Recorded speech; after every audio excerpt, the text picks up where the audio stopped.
દર્શક મિત્રો, આપ જોઈ રહ્યા છો શિરોડ સમાચાર। ડભોઈ ભારતીય જનતા પાર્ટી દ્વારા ડોક્ટર બાબા સાહેબ આંબેડકરના 68મા નિર્વાણ દિન નિમિત્તે ડભોઈ આંબેડકર ચોક ખાતે ડોક્ટર બાબા સાહેબ આંબેડકરની પ્રતિમાને ફૂલહાર અર્પણ કરી શ્રદ્ધાંજલિ પાઠવવામાં આવી। આ પ્રસંગે ધારાસભ્ય શૈલેષભાઈ મહેતા ખાસ ઉપસ્થિત રહ્યા હતા। બંધારણના ઘડવૈયા ભારત રત્ન એવા ડોક્ટર ભીમરાવ બાબા સાહેબ આંબેડકરનો આજે 68મો નિર્વાણ દિન ત્યારે ડભોઈ ખાતે આંબેડકર ચોક ખાતે આવેલ ડોક્ટર ભીમરાવ બાબા સાહેબ આંબેડકરની પ્રતિમાને ફૂલહાર અર્પણ કરી શ્રદ્ધાંજલિ પાઠવી ડોક્ટર બાબા સાહેબ આંબેડકર અમર રહોના નારા સાથે શ્રદ્ધાંજલિ પાઠવવામાં આવી। આ પ્રસંગે ડભોઈ ધારાસભ્ય શૈલેષભાઈ મહેતા ખાસ ઉપસ્થિત રહ્યા હતા, સાથે ભાજપ અગ્રણીઓ પણ ખાસ ઉપસ્થિત રહ્યા હતા। આ પ્રસંગે અનુસૂચિત જાતિના સમાજના આગેવાનો, તબીબ, વકીલ, શિક્ષણ, સાધુ સંતોનું ધારાસભ્ય શૈલેષભાઈ મહેતાના વરદ હસ્તે સન્માન કરાવું।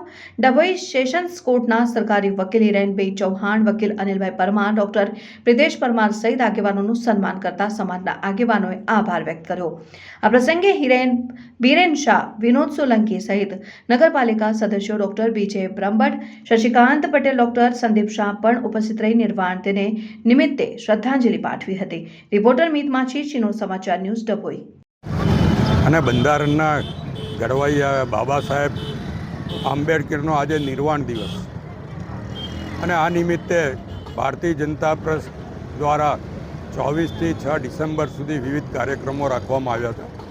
એના ભાગરૂપ આજે નિર્વાણ દિન અને 6મી ડિસેમ્બર હોય આજના દિવસે દર્બાવતી નગરી ડભોઈ અને જે પ્રમાણે બાબા સાહેબ આંબેડકરે બંધારણની રચના કરી છે ને બંધારણનો મુખ્ય હેતુ એક જ લીટીમાં કહીએ તો જીવો અને જીવવા દો, એ જ ન્યાય આપણે પણ દર્બાવતી નગરીમાં તમામને બંધારણનો અમલ કરવામાં આવે, બંધારણની રીતે સમાન હક બધાને મળે અને ભાઈચારાથી લોકો રહે એવી બધા પાસે અપેક્ષા રાખીએ છીએ।